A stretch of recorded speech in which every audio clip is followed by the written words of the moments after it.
Assalamualaikum warahmatullahi wabarakatuh. Kami dari kelompok G akan mereview 5 jurnal terkait dengan morfologi habitat dan patogenesis serta penyakit yang disebabkan oleh virus. Ini adalah anggota kelompok G. Yang pertama ada Mbak Maya, yang kedua ada Mas Darmawan, yang ketiga ada Mas Rafli, yang keempat ada Zuhrotan, yang kelima ada Novela, yang keenam ada Nur Rahma, yang ketujuh ada Engracia, yang kedelapan ada saya sendiri, Dava Devara. Saya akan menjelaskan teknik pencarian dari kelima jurnal yang telah kami review. Untuk teknik pencariannya sendiri, kami mengakses situs website yaitu e-research.perpusnas.go.id. Sebelumnya, kami telah melakukan registrasi atau pendaftaran dengan memasukkan nomor induk kependudukan. Setelah itu, kami bebas untuk melakukan akses terhadap situs tersebut. Nah, kami menuju ke situs pencarian dengan memasukkan kata kunci yaitu TBC, preventif, dan juga children. Nah, dari beberapa jurnal yang dimunculkan, kami memilah 5 jurnal yang telah siap kami review. Baik, jurnal pertama yang akan kami review yaitu berjudul Implementation of Tuberculosis Prevention for Exposed Children, Burkina Faso. Selanjutnya yaitu identitas dari jurnal tersebut. Jurnal ini diambil dari World Health Organ dengan penulisnya yaitu Georgia Suri, Ajima Kombari, Haile Susketahun, Seydou Nano, Pierre F. Chiuteti, Ernaun Kosembo, Susana Kapun, Yuhei Hananda, Annabel Badli, Alberto Mateli. Jurnal ini terbit pada tahun 2018 dengan volume ke-96 dan rentan halaman antara 386 hingga 392. Abstraknya adalah penulis mengembangkan dan menguji sistem sederhana untuk mencatat dan melaporkan diagnosis dan pengobatan kasus infeksi TB laten, dan membandingkan efek pencarian pasif dan aktif untuk kontak anak pada indikator infeksi ini.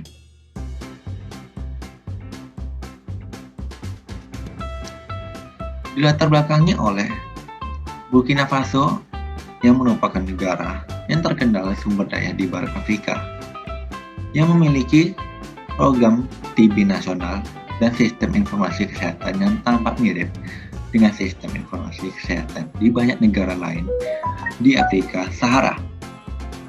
Pada tahun 2015, Burkina Faso adalah salah satu negara Afrika yang tidak memiliki sistem untuk pemantauan dan evaluasi infeksi TB laten dan intervensi terkait. Meskipun kebijakan nasional untuk screening sistematis dan pengobatan infeksi tersebut dirasa sangat baik, tetapi negara itu tidak memiliki catatan pelaporan dan sistem pelaporan yang efisien.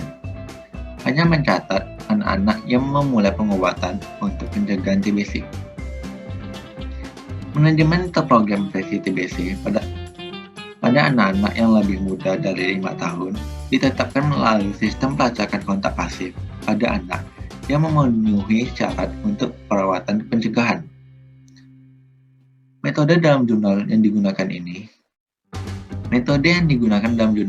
adalah penulis merevisi daftar infeksi TBC laten di Burkina Faso dengan formulir pelaporan tuberkulosis triwulan. Selanjutnya, cakupan dari screening rutin kontak, yaitu yang lebih muda dari 5 tahun untuk TBC aktif dan persentasenya yang sesuai dengan kontak. Jika memenuhi syarat, dapat memulai terapi pencegahan dengan diukur secara nasional antara 1 April 2016 hingga 31 Maret 2017. Pada 2016, penulis juga menilai indikator infeksi tuberkulosis laten di wilayah House Basin sebelum dan sesudah petugas kesehatan masyarakat mulai aktif mencari kontak di bawah usia 5 tahun. Hasil dan pembahasan dari jurnal ini adalah selama periode studi terdapat 3.717 kasus TBC paru dan 1.166 kontak yang sesuai di bawah usia 5 tahun yang dilaporkan sebagai bagian dari screening rutin dan penelitian kontak pasif. Rasio total kontak banyak 0,31 dan tingkat cakupan penyaringan yang sesuai adalah 82,0%. Dan proporsi anak-anak dengan pengobatan pencegahan adalah 60,5%. Penelitian aktif di Hague Vaccines telah menyebabkan peningkatan signifikan dalam total rasio indeks kontak per kasus sebesar 1,83 dan tingkat cakupan sebesar 99,3%. Kesimpulannya adalah sistem pendaftaran dan pelaporan ini baru terbukti dan dapat digunakan hanya dengan mengukur indikator keseluruhan infeksi TB laten. Dibandingkan dengan penelitian aktif, penelitian pasif telah menghasilkan perkiraan jauh lebih rendah dalam kontak anak.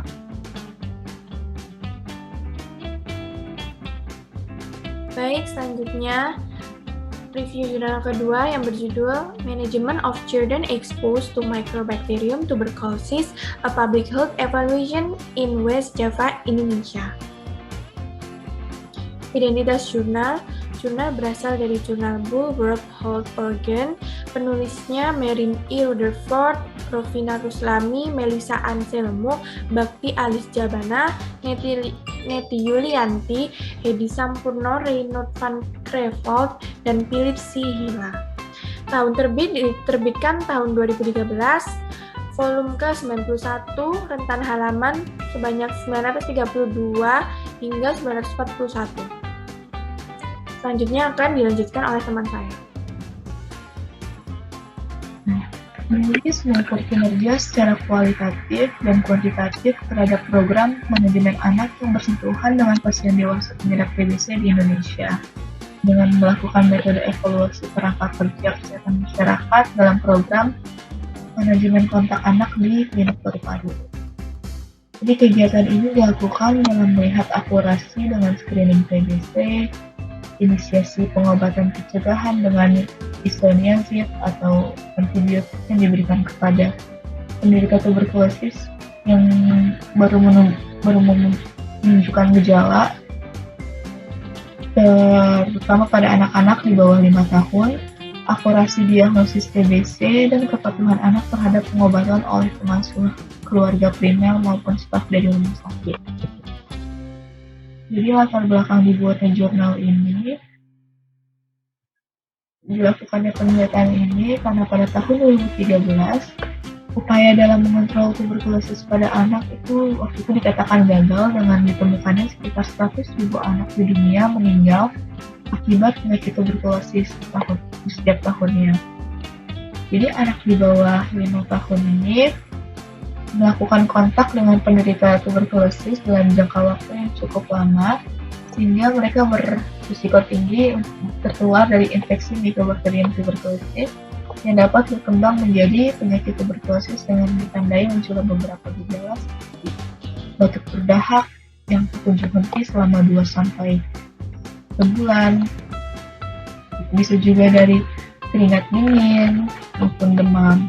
Lalu gejala dari penyakit ini juga bisa dihentikan dengan terapi pencegahan yang dimana telah dibuktikan keakuratannya hingga 93%. The World Health Organization atau WHO merekomendasikan agar anak-anak yang melakukan kontak dengan penderita tuberkulosis yang menular atau penderita aktif menjalani manajemen kontak anak dengan mencakup screening untuk penyakit tuberkulosis di rumah sakit.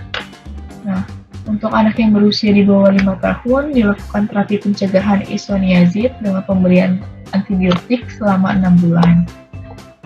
Nah, strategi ini dapat sangat mengurangi tuberkulosis pada masa kanak-kanak. Namun, hal ini jarang dilakukan pada rangkaian endemik, biasanya diakibatkan karena memang masih dianggap tabu oleh masyarakat mengenai bahayanya tuberkulosis ini gitu. Masih belum memperhatikan bagaimana penyebaran dari tuberkulosis ini dan apa dampak bagi tubuhnya. Selain itu juga bisa dari faktor ekonomi seperti kurangnya biaya untuk melakukan screening maupun membeli obat-obatan seperti isoniazid tadi. Nah, di dalam jurnal ini juga penulis menyajikan temuan dari 2 tahap. Yang pertama, penulis membuat evaluasi kesehatan masyarakat yang dilakukan di Bandung, di Jawa Barat. Karena Indonesia sendiri memiliki jumlah kasus tuberkulosis yang tinggi pada saat itu, kelima di dunia, dan menurut laporan bahwa sebagian besar penderita tuberkulosis di Jawa itu 11-27% itu adalah anak-anak. Jadi penulis berhipotesis bahwa ada kesenjangan yang meluas di antara kinerja aktual dan ideal di seluruh berbagai parameter sistem manajemen kontak anak. Dan yang kedua, dengan menilai kepatuhan terapi pencegahan inazoid pada anak usia di bawah 5 tahun yang kontak dengan penderita TBC. Jadi pada metode ini, penulis membuat kerangka penilaian kesehatan masyarakat yang digunakan untuk menilai kesenjangan dalam program manajemen kontak untuk anak-anak dengan pasien tuberkulosis di bangsa pernapasan rumah sakit. Nah, kepatuhan terhadap screening tuberkulosis dan inisiasi terapi pencegahan isoniazid ini dilakukan kepada anak-anak di bawah usia 5 tahun, yang dimana keakuratan diagnosis tuberkulosis dan keterpautan pada terapi pencegahan ini dinilai kepada 755 anak yang terkontak oleh penderita tuberkulosis.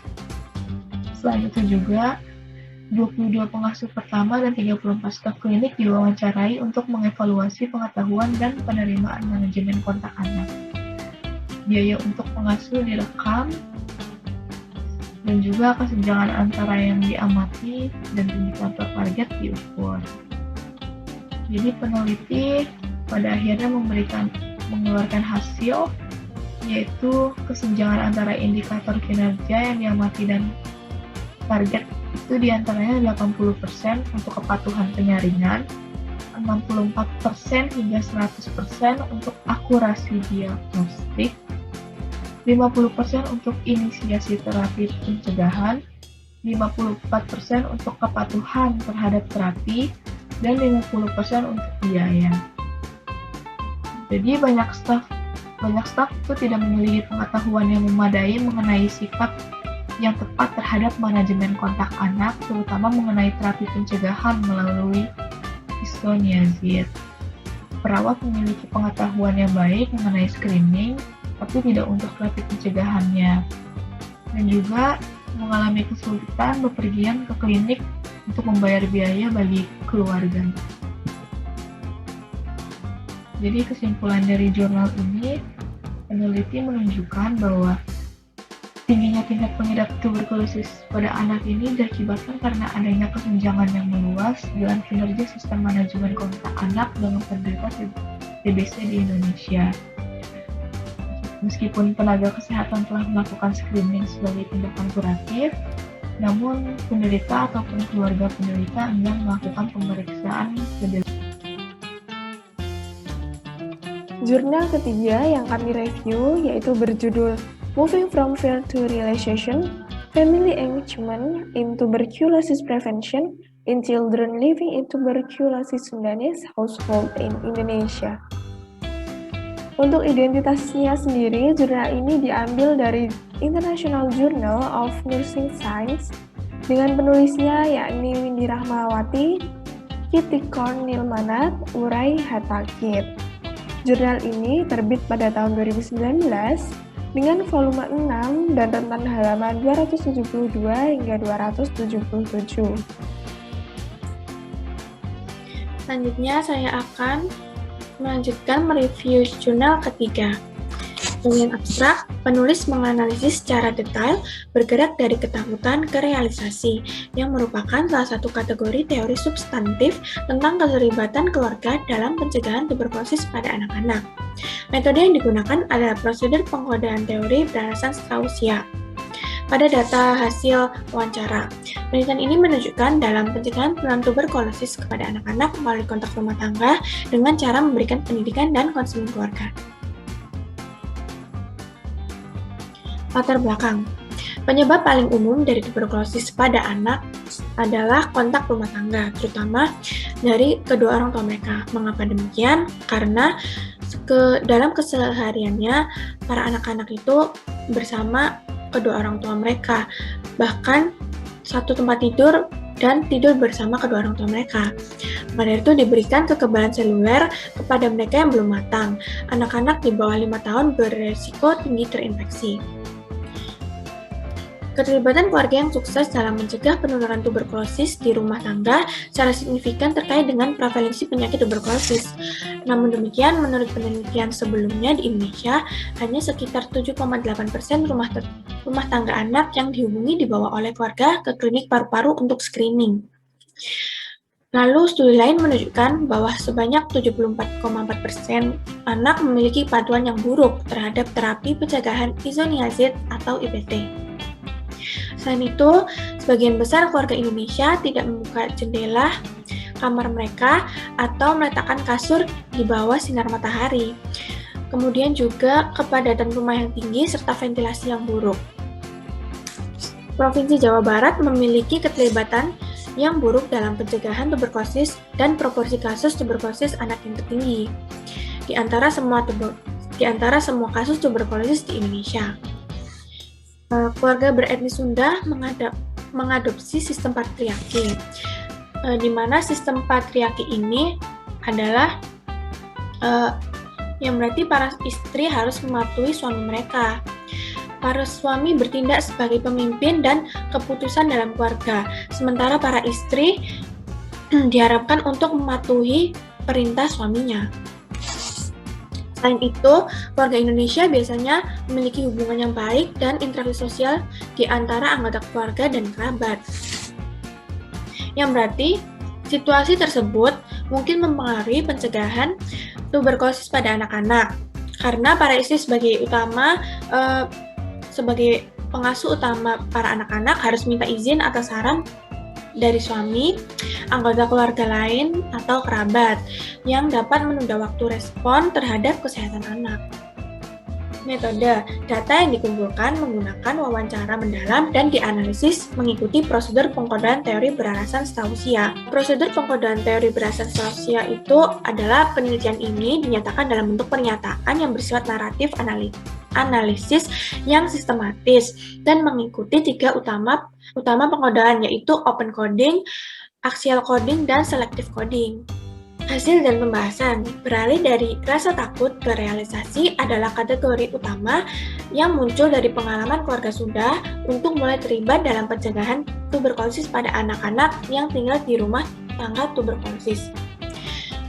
Itu terdiri dari 4 subkategori, yaitu yang pertama takut TBC.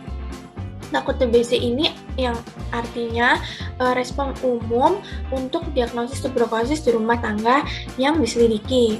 Hidup dengan tuberkulosis di rumah tangga mereka itu membuat para peserta khawatir dengan kesehatan anak-anaknya. Mereka sangat takut terhadap penularan tuberkulosis ke anak-anak mereka karena mereka mengira bahwa infeksi tuberkulosis dapat menyebabkan penyakit gangguan kesehatan dan kemungkinan mengancam nyawa anak-anak mereka. Lalu yang kedua, mencari informasi.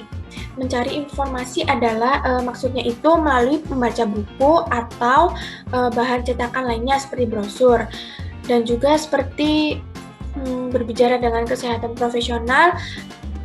Hal tersebut dapat membantu keluarga membuat keputusan yang tepat untuk mereka terhadap kesehatan anak-anak mereka, dengan mempertimbangkan bahwa keluarga membutuhkan informasi untuk mengatasi ketakutan mereka terhadap penyakit. Kemudian, cara perawat mendidik keluarga dapat berkontribusi pada kepatuhan keluarga terhadap pengobatan.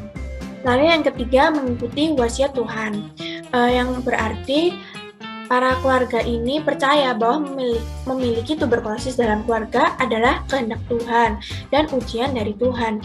Maka dari itu, mereka percaya bahwa mereka itu mengidap penyakit tuberkulosis itu harus diterima dengan iman dan kesabaran. Lalu yang terakhir, kesadaran akan risiko penularan tuberkulosis. Kesadaran tersebut itu mencerminkan pemahaman mereka tentang risiko tuberkulosis, penularan dari penderita tuberkulosis dalam rumah tangga kepada anak-anak mereka, terutama anak-anak kecil yang di bawah umur 5 tahun, dan pentingnya mencegah penularan tuberkulosis di rumah tangga. Yang terakhir, kesimpulan. Penelitian ini menunjukkan bagaimana sebuah keluarga bergerak dari rasa takut ke realisasi terhadap risiko penularan tuberkulosis. Temuannya berguna bagi perawat untuk memberikan perawatan optimal dalam rangka mencegah penularan tuberkulosis kepada anak-anak dengan kontak rumah tangga dengan memberikan pendidikan dan konseling bagi keluarga. Selanjutnya akan dilanjutkan oleh teman saya. Baik, selanjutnya review jurnal keempat yang berjudul Prevention of Tuberculosis in Household Members, Estimates of Children Eligible for Treatment. Identitas jurnal berasal dari jurnal Full World Health of Organ. Penulisnya Yonhei Hamada, Philip Gazio, Karalasbos Sismanidisa, Hailey Yesus, Tahun terbit diterbitkan tahun 2019, volume ke-97, rentan halaman sebanyak 534 hingga 547. Selanjutnya yaitu abstrak. Di dalam jurnal ini, penulis memperkirakan terdapat jumlah anak yang lebih muda dari usia 5 tahun yang merupakan adanya kontak rumah tangga dengan seseorang penderita tuberkulosis dan syarat-syarat yang memenuhi untuk pengobatan terkait pencegahan tuberkulosis pada tahun 2017. Kemudian yaitu latar belakang. Berdasarkan survei terbaru tentang kebijakan dan praktik tentang infeksi tuberkulosis laten di negara-negara dengan beban tuberkulosis rendah dan di negara Afrika yang menemukan bahwa banyak sistem perekaman dan pelaporan yang kurang terkait infeksi tuberkulosis. Pada tahun 2016, WHO mulai mengumpulkan sejumlah data anak yang lebih muda dari usia 5 tahun secara global yang merupakan kontak rumah tangga seseorang dengan tuberkulosis paru dan seseorang yang telah memulai upaya preventif tuberkulosis. Meskipun terdapat 118 negara, termasuk 16 dari 30 negara dengan beban TBC yang tinggi, dilaporkan pada tahun 2017 terdapat kurangnya hasil yang jelas untuk menilai cakupan perawatan pencegahan, yang membuat perencanaan dan pemantauannya sulit. Terdapat tujuan dari penelitian ini yaitu untuk mengetahui penyebab adanya kontak dengan seseorang dengan penderita tuberkulosis paru serta syarat-syarat yang harus dilakukan untuk memenuhi pengobatan dan pencegahan tuberkulosis. Selain itu, informasi ini akan membantu negara-negara di setiap wilayah untuk menerapkan dan memantau pengobatan serta pencegahan terkait tuberkulosis. Kemudian yaitu ada metode. Di dalam jurnal ini, penulis memperkirakan jumlah anak yang memenuhi syarat. Kemudian penulis ini memperoleh nilai-nilai nasional untuk jumlah kasus yang diberitahukan secara bakteriologis TBC paru yang dikonfirmasi pada tahun 2017. Proporsi populasi yang lebih muda dari usia 5 tahun pada tahun 2017 dan ukuran rumah tangga rata-rata berasal dari sumber yang dipublikasikan. Penulis memperoleh nilai global untuk jumlah kasus TBC aktif per rumah tangga dengan kasus indeks dan untuk prevalensi infeksi tuberkulosis laten di antara anak-anak yang lebih muda dari usia 5 tahun yang merupakan kontak rumah tangga dari kasus tuberkulosis melalui ulasan sistematis, meta-analisis, dan model regresi Poisson. Selanjutnya yaitu ada hasil dan pembahasan. Perkiraan jumlah anak yang lebih muda dari usia 5 tahun dan memenuhi syarat untuk perawatan pencegahan tuberkulosis pada tahun 2017 secara global adalah sejumlah 1,27 juta dengan interval ketidakpastian sejumlah 95% dengan UI 1.24 sampai 1.31 yang sesuai dengan perkiraan cakupan global perawatan pencegahan anak-anak dengan jumlah 23% terbaik. Berdasarkan penelitian dari berbagai negara, perkiraan jumlah yang berkisar dari golongan 1 yaitu Bahama, Islandia, Luxembourg, dan Malta dengan jumlah 350.000 dengan interval ketidakpastian sejumlah 95% dengan UI 320.000 sampai 380.000 di India. Secara regional, perkiraan tertinggi adalah untuk Organisasi Kesehatan Dunia WHO, Tenggara Wilayah Asia dengan jumlah 510.000 dengan interval ketidakpastian 95%, dengan UI 450.000 sampai 580.000, dan wilayah Afrika WHO dengan jumlah 470.000 dengan interval ketidakpastian 95%, dengan UI 440.000 sampai 490.000. Kemudian yang terakhir yaitu kesimpulan. Kesimpulan dari penelitian ini yaitu pengobatan pencegahan terkait tuberkulosis pada anak-anak kurang diutilisasi secara global pada tahun 2017. Oleh karena itu, upaya promotif dan preventif harus ditingkatkan skalanya untuk membantu menghilangkan berbagai penyebab infeksi TBC dan mencapai target strategi TBC akhir. Jurnal kelima yang kami review yakni berjudul Structured Approach for the Screening and Diagnosis of Childhood Tuberculosis in High Prevalence Region of South Asia. Untuk identitasnya sendiri, jurnal ini diambil dari World Health Organ dengan ke-12 penulis diantaranya yakni Mark Hatterill, Monique Henslow, Tony Hawkins, Francisca Little, Leslie Workman, Hasan Mahomet, Michelle Tamaris, Shisuzu Moyo, Henny Geldenhuys, Willem Honeycomb, Lawrence Gaither, dan Gregory Hassey. Jurnal ini terbit pada tahun 2010 dengan volume 88 dan tentang halaman 312 hingga 320. Jadi di sini saya akan menjelaskan tentang review jurnal yang kelima. Jadi pertama untuk bagian abstrak, di mana penelitian pada jurnal ini bertujuan untuk memperkirakan hasil antara 9 pendekatan untuk diagnosis tuberkulosis pada anak. Untuk menghitung kasus tuberkulosis dari masing-masing pendekatan dan untuk mengontrol distribusi kasus di tiap daerah dengan pendekatan yang ada. Penelitian ini dilakukan di 1.445 anak yang kurang dari 2 tahun usianya yang tinggal di pedesaan di Afrika Selatan ketika percobaan vaksin di tahun 2001 hingga 2006 dengan hasil frekuensi kasus sebesar 6,9% hingga 89,2% dengan 9 pendekatan yang ada. Dengan kesimpulan, hanya ada sedikit perbedaan dari 9 pendekatan terkait pendekatan diagnosis tuberkulosis pada anak. Selanjutnya adalah latar belakang. Secara luas, tuberkulosis telah menjadi sebuah epidemi di mana penyakit ini sulit dideteksi pada anak-anak, terlebih di daerah terpencil. Nah, diagnosa pada penyakit TBC anak-anak ini dilakukan dengan radiografi pada dada dan melihat gejala pada pasien di mana biasanya di dada tersebut ada bercak-bercaknya. Namun biasanya gejala ini tidak menunjukkan diagnosis yang spesifik terkait penyakit tuberkulosis. Hingga saat ini belum ada diagnosis yang efektif.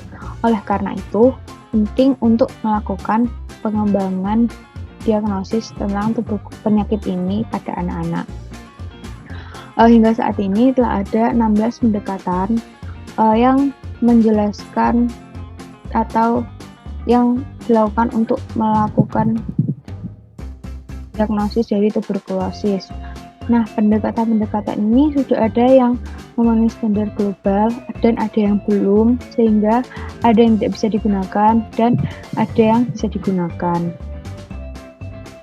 Dengan adanya masalah ini, penulis membuat hipotesis bahwa hasil pendekatan ini menghasilkan frekuensi kasus dengan variabel yang tinggi, sehingga penelitian ini memiliki tujuan untuk menilai perbedaan antara masing-masing pendekatan diagnosa tuberkulosis untuk mencari kejelasan dan untuk dicari hasil pastinya dan bagaimana jalan keluar selanjutnya. Selanjutnya adalah metode. Dalam jurnal ini, penulis menyelidiki 1.445 anak yang berusia kurang dari 2 tahun selama uji coba vaksin di tahun 2001 hingga 2006. Vaksin ini bernama Bacillus Calmette Guerin atau BCG. Anak-anak yang diindikasikan TBC dilakukan radiografi dada, dengan hasilnya anak-anak tersebut dikelompokkan pada tabel di mana anak tersebut beresiko terpapar, dan belum terpapar. Anak-anak yang sudah terpapar kemudian dilakukan pendekatan dengan 9 pendekatan yang ada. Semua anak yang diperkirakan memiliki tuberkulosis tadi diidentifikasi melalui surveillance regional yang melakukan investigasi bakteri dan radiologi. Dari 9 pendekatan yang ada, yaitu ada SATV Vaccine Trial, di mana ini merupakan percobaan vaksin yang tadi diuji coba di Afrika, dan 8 lainnya yaitu WHO Harris, Fowey, Osborne, Migliori, Stegen, Toledo, Massa, Stoltz, dan Donat, dan Kibel. Jadi pendekatan tersebut berjumlah 9. Kemudian dalam menghitung data tersebut, untuk menghitung perbedaan dan frekuensi kasus menggunakan uji McNemar dengan interval 95% CL dan koefisien Cohen-Kappa dengan indikasi K 0 sampai 0,2 sedikit, 0,2 hingga 0,4 cukup, 0,4 sampai 0,6 rata-rata, 0,6 hingga 0,8 besar, dan 0,8 hingga 1,0 mendekati sempurna. Dengan hasil frekuensi kasus tuberkulosis berkisar antara 6,9% hingga 89,2% dengan median 41,7, di mana perbedaan signifikan dalam frekuensi kasus dengan nilai P lebih kecil dari 0,05 terjadi pada hari ke-34 dari 36 hari, dengan nilai kappa berkisar antara 0,02 hingga 0,71 dengan median 0,18. Dua sistem yang menghasilkan frekuensi kasus tertinggi yaitu 89,2 dan 70% menunjukkan perbedaan yang cukup dengan nilai K 0,33. Sedangkan dua yang lain menghasilkan frekuensi kasus terendah dengan nilai 6,9% dan 10% dengan menunjukkan sedikit perbedaan yaitu 0,18. Dengan kesimpulan, hanya sedikit perbedaan antara pendekatan terstruktur untuk penyaringan dan diagnosis tuberkulosis masa kanak-kanak dengan variabilitas yang tinggi. Sistem diagnosa yang menghasilkan frekuensi kasus yang sama rendahnya mungkin mengidentifikasi populasi anak-anak yang berbeda. Temuan penelitian ini tidak mendukung penggunaan klinis rutin pendekatan terstruktur untuk diagnosis tuberkulosis masa kanak-kanak. Meskipun dengan akurasi tinggi dalam beberapa sistem, penemuan pendekatan tadi harus tetap diinovasikan dalam mengembangkan diagnosis tuberkulosis pada anak. Jadi, dari kelima jurnal yang kelompok kami review, dapat ditarik kesimpulan bahwa tuberkulosis merupakan penyakit menular yang disebabkan oleh infeksi bakteri Mycobacterium tuberculosis yang berpotensi serius mempengaruhi paru-paru. Nah, bakteri ini itu tersebar ketika orang yang terinfeksi batuk atau bersin, bisa dikatakan pula orang-orang tersebut tuh menyebar tuh melalui droplet, atau penyakit tersebut tuh menyebar tuh melalui droplet orang-orang yang terinfeksi gitu loh. Nah, sekitar 100.000 anak di dunia itu meninggal karena terinfeksi tuberkulosis. Nah, hal tersebut ini membuktikan bahwa pengontrolan tuberkulosis pada anak-anak itu bisa dikatakan gagal. Penyebab tuberkulosis pada anak di bawah 5 tahun itu paling umum itu karena kontak rumah tangga, terutama orang tua, karena anak-anak itu lebih banyak menghabiskan waktunya dengan orang tua. The World Health Organization (WHO) sendiri itu merekomendasikan agar anak-anak yang melakukan kontak dengan penderita tuberkulosis menular itu menjalani manajemen kontak anak yang mencakup screening untuk penyakit tuberkulosis. Nah, untuk anak yang berusia di bawah 5 tahun dilakukan terapi pencegahan isoniazid selama 6 bulan. Nah, strategi ini tuh dapat sangat mengurangi resiko terkenanya infeksi tuberkulosis. Meskipun telah memiliki manajemen kontak yang sesuai dengan WHO, seluruh negara itu juga harus memiliki sistem untuk pemantauan dan evaluasi infeksi tuberkulosis, serta intervensi terkait. Karena sistem ini tuh lebih mempermudah untuk mencegah ataupun menyelesaikan kasus terkait. Nah, sekian kelima review jurnal yang kelompok kami review. Kurang lebihnya mohon maaf. Assalamualaikum warahmatullahi wabarakatuh.